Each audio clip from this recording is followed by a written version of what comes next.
ప్రపంచవ్యాప్తంగా వినపడుతున్నటువంటి మాట అమెరికా ఆధిపత్యం. అంటే ఇప్పుడు ఏ దేశం మీదైనా సరే నా ఇష్టం వచ్చినట్లుగా సుంకం విధిస్తాను, నా ఇష్టం వచ్చింది చేస్తాను, నా బోర్డర్కి రావాలంటే మీరు నేను చెప్పినట్లు వినాలి. ఇది ట్రంప్ యొక్క ఆలోచన. అంటే మిగతా ప్రపంచ దేశాల మొత్తాన్ని కూడా గుత్తాధిపత్యంగా పెత్తనం చేయాలని చూడటం, అందులో ఇప్పుడు మనకి భారతదేశం మీద విపరీతమైనటువంటి సుంకాలు వేయటం. ఎలా చూడాలి? భారతదేశంలో ఉన్నటువంటి అంటే మిగతా రాజకీయ నాయకుల సంగతి తీసేస్తే ముఖ్యంగా మోడీ టార్గెట్గా ఈ వ్యవహారం అంతా సాగుతుందనేది కూడా ఒక అంశం బయట ప్రచారం జరుగుతుంది. ఎలా చూడాలి అసలు దీన్ని? ఇక్కడ మొదటి నుంచి కూడా మీరు ఈ వెస్టర్న్ పీపుల్, ఇప్పుడు అమెరికా వాళ్ళు అంటే ఎవరు? ఈ బ్రిటన్ నుంచి మిగతా చోట్ల నుంచి వలస వెళ్ళినటువంటి వలస దేశం అది. 4-5 సంవత్సరాలు 100 సంవత్సరాల క్రితం ఈ వలస వాళ్ళందరూ వెళ్ళి అక్కడ సెటిల్ అయ్యి ఒక దేశం కింద ఏర్పరచుకున్నటువంటి దేశం. వాళ్ళ మనస్తత్వం కూడా ఏంటంటే చాలా విచిత్రంగా ఉంటుంది. మనం గమనిస్తే తెలుగు సామెతల్లో కనుక సింపుల్గా చెప్పాలంటే నోటితో నవ్వుతూ నోటితో పలకరిస్తూ నొసటితో ఎక్కిరిస్తున్నారంటారు చూసారా, అలాంటి పద్ధతి. అతను మన మీద భుజం మీద చేయి వేశాడు అంటే మనం జాగ్రత్త పడాల్సినటువంటి పరిస్థితి. గతం నుంచి కొంచెం అమెరికాతో మనకు ఒక రకంగా ఉన్న సంబంధాలు ఉన్నప్పటికీ గత 20-25 సంవత్సరాలుగా చాలా వరకు మనం రష్యాకి ఎప్పుడైతే కొంచెం రష్యా బలహీనపడ్డ తర్వాత రష్యా నుంచి పక్కకు జరిగాము, మొదటి నుంచి కూడా మనకి స్వతంత్రం వచ్చినప్పటి నుంచి మనం అవుట్ అండ్ అవుట్ మనకు సపోర్ట్ చేసినటువంటి దేశం రష్యా. నమ్మదగ్గ మిత్రుడు అది ఎవరున్నప్పటికీ కూడా. కానీ ఈ మనకి లిబరలైజేషను వచ్చిన తర్వాత, ఆర్థిక విధానాలు మనం మార్చుకున్న తర్వాత, పివి నరసింహరావు గారి టైం నుంచి గ్లోబల్ ఎకానమీ వచ్చిన తర్వాత ఏంటంటే అందరినీ కలుపుకెళ్లాల్సిన పరిస్థితిలో ఒకంత మనం అమెరికా వైపే మొగ్గినప్పుడు ఏంటంటే మన అవసరం అక్కడ ఖచ్చితంగా ఉంది. ఇప్పుడు ఐటీ వాళ్ళు కానివ్వండి, డాక్టర్స్ కానివ్వండి, ఉన్నటువంటి స్కిల్డ్ వాళ్ళంతా మనాళ్లే ఉన్నారు అమెరికాలో. అది ఎలా ఉన్నా లోపల ఎలా ఉన్నా కానీ మొన్నటిదాకా ఈ ట్రంప్ రెండోసారి వచ్చే వరకు, మొదటిసారి వచ్చినప్పుడు ఇతను మామూలుగానే ఉన్నాడు, ఒక రకంగా నడుస్తూ వచ్చింది బాగానే. ఇప్పుడు మన వ్యాపార సంబంధ బాంధవ్యాలు పెరిగినాయి, ట్రేడ్ పెరిగింది, రకరకాలుగా ఉంది. కానీ మనం కొంచెం క్రిటికల్గా ఎగ్జామిన్ చేస్తే ఇదంతా ఎప్పటి నుంచి స్టార్ట్ అయిందో మీరు చూడండి.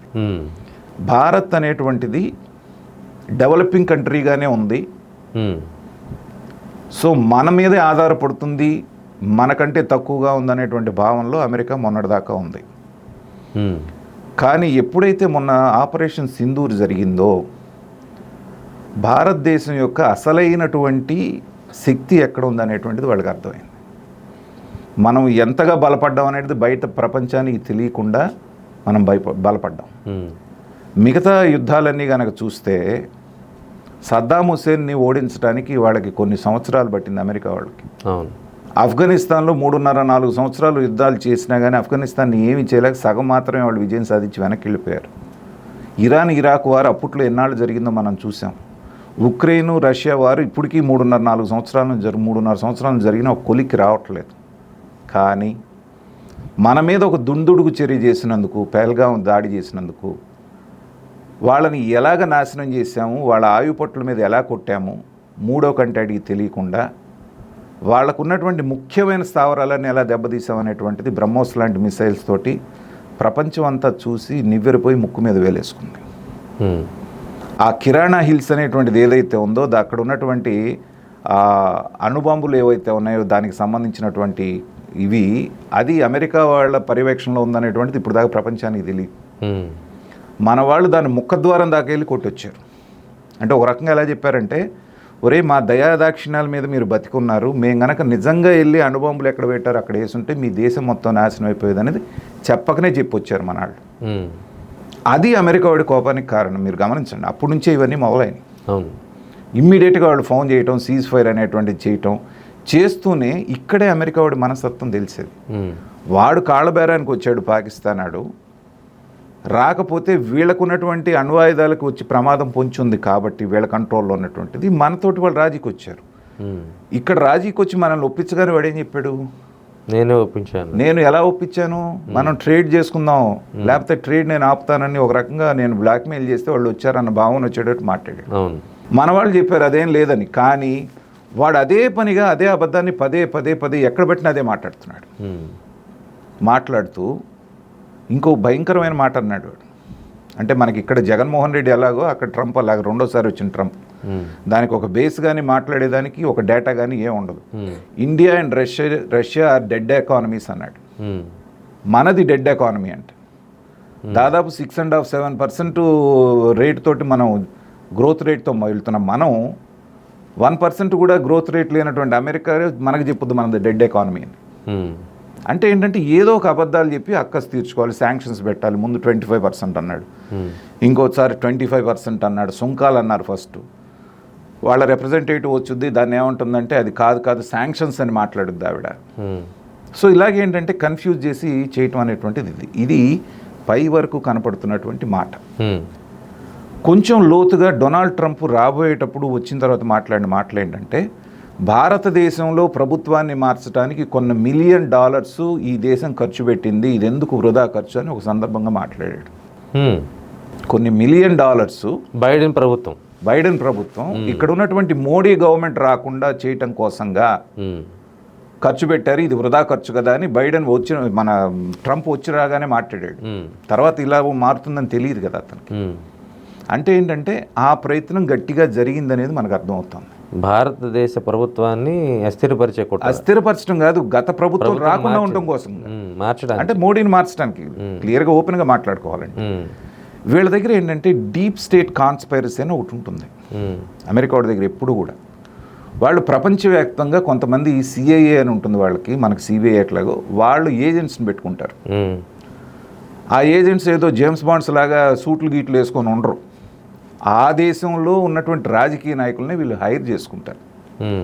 ఇప్పుడే కాదు, గతం నుంచి కూడా మనకి పలానా ఆయన సిఐఏ ఏజెంటు, పలానా రాజకీయ నాయకుడు అని మాటలు వస్తున్నాయి.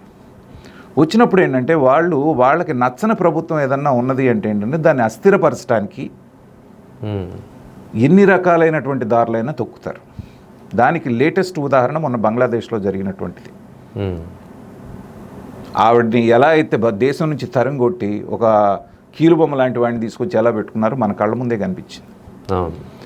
అలాగే ఇప్పుడు గట్టిగా మోడీ గారు నిలబడటం మూలాన, ఆయన వాయిస్ గట్టిగా వినిపించడం మూలాన కొరకరాని కోయిగా తయారయ్యాడు అనేటువంటిది ఎస్టాబ్లిష్ అయింది వాళ్ళకి. వాళ్ళు అనుకున్నది ఏంటంటే టారిఫ్ అనేటువంటిది మనం పెంచగానే, సుంకాలు విధించగానే వచ్చేసి కాళ్ళ బేరానికి వస్తారు మిగతా దేశాలు. ఎందుకంటే ప్రపంచంలో ఉన్న చాలా దేశాలు, యూరోపియన్ యూనియన్ దగ్గర నుంచి మిగతా దేశాలని అలాగే సరెండర్ అయినాయి వాళ్ళకి. ఈయన సరెండర్ కాకుండా ఒకవైపున మన పాత మిత్రుడైనటువంటి రష్యాకి దగ్గరగా వెళ్తూ, చైనాతో మనకి సరిగ్గా లేకపోయినప్పటికీ కూడా వాళ్ళతో ప్యాచప్ చేసుకొని మళ్ళీ దగ్గర అవుతున్నారు అనేటువంటి విధానం చూసినప్పుడు ఏంటంటే మోడీ అనేటువంటి వ్యక్తి భారతదేశానికి ప్రధానమంత్రిగా ఉంటే మనకి మన పప్పులు ఉడకవు అనేటువంటి నిర్ధారణకు వచ్చిన తర్వాత ఈ డీప్ స్టేట్ అనేటువంటిది ఏదైతే ఉందో అది ఆటోమేటిక్గా యాక్టివేట్ అవుతుంది. ట్రంప్ చెప్పిన దాని ప్రకారంగానే ఆల్రెడీ యాక్టివ్గా ఉంది. కానీ ప్రజాదరణ ఉండటంతో మొన్న 2024లో వాళ్ళు అనుకున్నది జరగల, ప్రభుత్వం మారల. కానీ వాళ్ళు ఏం చేస్తారంటే నిరంతరం దేశంలో అల్లకల్లోలాలు సృష్టించడానికి, అబద్ధాలు ప్రచారం చేయడానికి, లేనిపోని గొడవల్ని సృష్టించడానికి ప్రయత్నాలు చేసేటువంటి అవకాశం ఉంది. అదే జరుగుతుందేమోనని కొన్ని ఇన్సిడెంట్స్ మూలాన అనుమానం వస్తుంది. 2024లో ఎప్పుడో మనకి జూన్లో ఎలక్షన్స్ జరిగితే ఓట్ చోరీ జరిగింది, ఇది దొంగ ప్రభుత్వం అనేటువంటి స్లోగను గత నెల రోజుల నుంచే గట్టిగా రాహుల్ గాంధీ గారు ఎత్తుకోవటం, దాని మీద పెద్ద ఉద్యమం చేస్తానని బయలుదేరటం ఏంటంటే నేనేం ఎండార్స్ చేయట్లేదు, ఖచ్చితంగా వాళ్ళ ఇన్ఫ్లుయెన్స్ ఉందనే టైమింగ్ గురించి చెప్తున్నాను నేను. తర్వాత అవుట్ ఆఫ్ ద బ్లూ కొన్ని సంఘటనలు వస్తున్నాయి. ఇప్పుడు ధర్మస్థల ఉంది, ధర్మస్థలలో ఎవడో బయటకు వచ్చి నేను కొన్ని 100 మందిని పలానా వాళ్ళు చంపండి, ఎవరో చంపాను, ఇక్కడ కూర్చాను, అక్కడ కూర్చాను, నాకు పాప భీతి పట్టుకొని ఇప్పుడు వచ్చానన్నాడు. పెద్ద సెన్సేషన్. అవును. పైగా ఏంటంటే అది ఒక ధర్మక్షేత్రం, హిందువులకు బాగా ముఖ్యమైనటువంటిది. దాన్ని తీసి చూసి మొత్తానికి ఏదో సిట్టేసి చేస్తే ఏమీ లేదు అక్కడ. కానీ దేశవ్యాప్తంగా ఒక సంవత్సరం రోజులు అందరి మీద ఎవరేంటనేటువంటిది అనుమానించాల్సినటువంటి పరిస్థితికి వచ్చేసారు. సిబిఐలో పనిచేసే ఒక మహిళ కూతురు కూడా జరిగింది, న్యాయం జరగలేదని అన్నారు. చివరికి వచ్చి ఆ మహిళ ఏం చెప్పింది, నన్ను చెప్పమంటే చెప్పారు, అసలు నాకు కూతురే లేదని. నిన్నగాక మొన్న ఏంటంటే నన్ను కొంతమంది ప్రేరేపించి ఇలా చెప్పమన్నారు, నాకు అసలు కూతురే లేదు. మరి ఇది వాళ్ళు ఇన్వెస్టిగేట్ చేయాలి కదా, ఈ కూతురు అనేది అసలు ఉందా లేదా అనేటువంటిది. ఆవిడ వచ్చి చెప్పింది, వీళ్ళు ఇది చేస్తున్నారు. అలాగే ఎక్కడా లేనటువంటి మార్వాడి ఉద్యమం, తెలంగాణలో, హైదరాబాద్లో ఉమ్. ఎవడో ఏదో ఒక మార్వాడి స్టేట్మెంట్ ఇస్తే మొత్తం అంతా బయలుదేరుతుందా? ఉమ్. దానికి రాజకీయ రంగు పులిమేసేసి ఇలాగేంటంటే బుష్ ఫైర్ అంటారు దీన్ని, అక్కడక్కడక్కడ నిప్పులు పెట్టడం. ఉమ్. ఆ బుష్ ఫైర్ టెక్నిక్ని వీళ్ళు ఏమన్నా వాడుతున్నారేమో అనేటువంటి ఆలోచన ఇప్పుడిప్పుడే వస్తుంది. ఉమ్. దీని మీద మొన్న రిపబ్లిక్ టీవీ అర్నబ్ గోస్వామి చాలా డీటెయిల్డ్గా చెప్పాడు. ఉమ్. దాన్ని బేస్ చేసుకుని నేను ఇప్పుడు మాట్లాడుతున్నాను. అవన్నీ ఆయన విన్న తర్వాత నాకు అనిపించింది నిజమే కదా అనిపించింది. ఉమ్. ఈ ఇన్సిడెంట్స్ అన్నీ ఆయన ఉదాహరణ కోఇన్సిడెన్స్ అయ్యి ఉండొచ్చు. ఉమ్. కానీ నిజం కూడా అయ్యి ఉండొచ్చు. ఉమ్.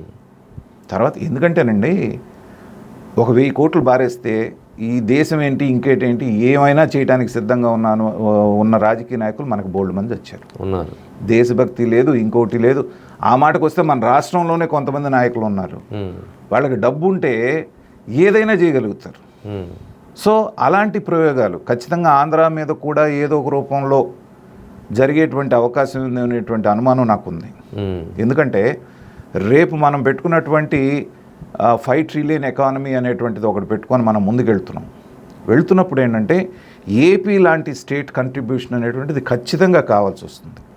ఎందుకంటే నిన్న ఒక వ్యక్తితో మాట్లాడినప్పుడు, ఒక ఇంటర్వ్యూ చేసినప్పుడు ఆయన చాలా కీలకమైనటువంటి పదప్రయోగం వాడారు. ఏంటంటే గతంలో 2019-24 మధ్యలో అసలు ఎన్నికల కమిషన్ వెబ్సైటే హ్యాక్ అయిపోయింది, హ్యాక్ చేసి దొంగ ఓట్లు నమోదు చేశారు, ఇదంతా కూడా ప్రక్రియ జరిగిందని. అవును.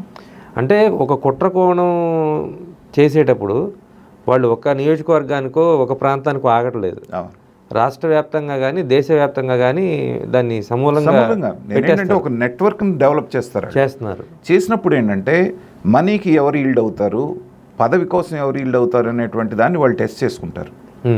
అలాంటి వీక్నెస్లు ఉన్నటువంటి వాళ్ళని వాళ్ళు ట్యాప్ చేస్తారు. చేసినప్పుడు ఏంటంటే వాడికి ఏం చెప్తాడు, ఒకటి నీకు డబ్బు ఇస్తా, రేపు నువ్వు అధికారంలోకి వచ్చేటట్టు చేస్తా, ఇంకా అవతలడికి కావాల్సింది ఏముంది, దీనికంటే ఇంకేముంది, ఈజీగా ఇల్డ్ అయిపోతారు. అలాంటి వాళ్ళు, నా భయం ఏంటంటే మిగతా చోట్ల కంటే కూడా మన రాష్ట్రం చాలా వనరబుల్గా ఉంది వాళ్ళకి. అలాంటి వాళ్ళు బోల్డ్ మంది ఉన్నారు మన దగ్గర రెడీగా కాసుకొని. కాబట్టి అలాంటి ఆపరేషన్ కనుక వాళ్ళు స్టార్ట్ చేశారు అంటే ఏంటంటే, మోడీ అనేటువంటి ఆయన ఇప్పుడు మనకి 3వసారి ప్రధానమంత్రిగా ఉన్నారు. నేను గతంలో కూడా మీతో చెప్పాను, మోడీ గారితో నేను చాలా విషయాల్లో విభేదిస్తాను. బీజేపీ పట్ల చాలా అంటే ఇప్పుడు మీరు ఒక మోడీ టార్గెట్గా, ఇండియా టార్గెట్గా జరుగుతుందా ట్రంప్ యాక్టివిటీ అనేది? అంటే ప్రపంచంలో ఏ దేశం మీదకైనా సరే, చైనాని కాదంటారు ఫస్ట్, ఒక 20% సుంకాలు అంటారు, 50% సుంకాలు అంటారు, 100% సుంకాలు అంటారు. కాదు ఇక్కడే మనం ఆలోచించాల్సింది.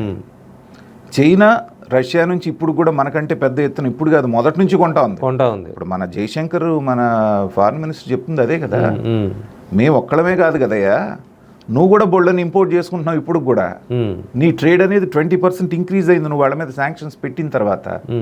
యూరోపియన్ యూనియన్ వాళ్ళు ఇప్పుడు కూడా వాళ్ళ దగ్గర నుంచి కావాల్సినవన్నీ తెప్పించుకుంటున్నారు. ఇంతమంది మీరు తెప్పించుకుంటూ ఒక భారత్ మీదే శాంక్షన్స్ అంటే, ఆ పాయింట్ రేజ్ చేసిన తర్వాతనే ఇప్పుడు చెప్పుకోలేక చచ్చిపోతుంది American administration, Trump administration. America కానీ ట్రంప్ కానీ ఆలోచించుకోవాల్సిన అంశం ఇంకోటి కూడా చెప్తున్నారు. అంటే నిపుణులు చాలామంది మాట్లాడుతుంటాం కాబట్టి, అసలు వాళ్ళ ఆర్థిక వ్యవస్థ మీదే ఈ ప్రభావం పడబోతుంది. అంటే ప్రపంచ దేశాలు మొత్తం కూడా అమెరికా వెళ్ళాలంటే భయపడిపోయే పరిస్థితి. అవును. మన దేశానికి సంబంధించినటువంటి ఫ్లైట్స్ కూడా సగానికి సగం ఆక్యుపేషన్ తగ్గిపోతుంది. నిన్నగాక మొన్న మనం వాళ్ళతోటి పోస్టల్ టైస్ కట్ చేసుకున్నాం. మనం పంపించేటువంటి ఏవైతే ఉన్నాయో వాళ్ళకి సంబంధించిన పోస్ట్ ఆఫీస్కి సంబంధించినవన్నీ కూడా మనం స్టాల్ చేసాం. మనం చేసిన తర్వాత ఇంకో 10 కంట్రీస్ చేసినాయి. యూరోపియన్ యూనియన్ దగ్గర నుంచి $100 మించింది ఏది కూడా పోస్టల్లో మనం పంపించడానికి కానీ అక్కడ నుంచి రప్పించడానికి కానీ ఒప్పుకోవట్లేదు. వీటితో ఏమైపోతుందంటే సొంతగా వాళ్ళకి ఏదీ లేదు. అమెరికాలో ఉన్నటువంటి వనరులు కానీ మీకు చాలా తక్కువ, వాళ్ళు మిగతా వాళ్ళ మీద ఆధారపడటం. భారతదేశ ప్రజలు, భారత సంతతి లేకపోతే ప్రోగ్రెస్ లేదు, ఉండదు. ఉండనప్పుడు ఏంటంటే వాళ్ళ భయం వల్ల ఏంటంటే బయటికి తెలియకుండా మనం సాధించినటువంటి అభివృద్ధి ఏదైతే ఉందో 10 ఏళ్లలో, అది మోడీ గారి గొప్పతనమా లేకపోతే న్యాచురల్గా వచ్చిందా అనేది మళ్ళీ అదొక పెద్ద డిబేట్. కానీ రక్షణ రంగంలో మాత్రం ఎవరికీ తెలియనటువంటి డిఆర్డిఏ ఏదైతే మనకుందో దాన్ని బలోపేతం చేసి రకరకాలైనటువంటి మిసైల్స్ కానివ్వండి, మిగతా టెక్నాలజీ, నిన్న కూడా అగ్ని 5 మనం ఇది చేశారు, ఎయిర్ డిఫెన్స్ సిస్టమ్ చేశారు. ఇది జరుగుతుందని ప్రపంచ దేశాలకి చాలామందికి, ఇది ఇప్పుడు సుదర్శన్ చక్ర అని ఇంకోటి ఏదో అంటున్నారు, కాళీ అని ఇంకోటి ఏంటంటే, ఇవన్నీ చూసినప్పుడు ఏంటంటే వరల్డ్ సూపర్ పవర్ అనేటువంటి టైటిల్ అమెరికా నుంచి జారిపోతుంది అనేటువంటి భయం పట్టుకుంది ఒకటి. రెండోది అసలు నీ డాలర్ ఏంటి, మీ డామినేషన్ ఏంటి, అసలు మేమే మా కరెన్సీలోనే ట్రాన్సాక్షన్ చేసుకుంటామని రష్యా భారతదేశం ఒక ఒప్పందానికి వచ్చింది.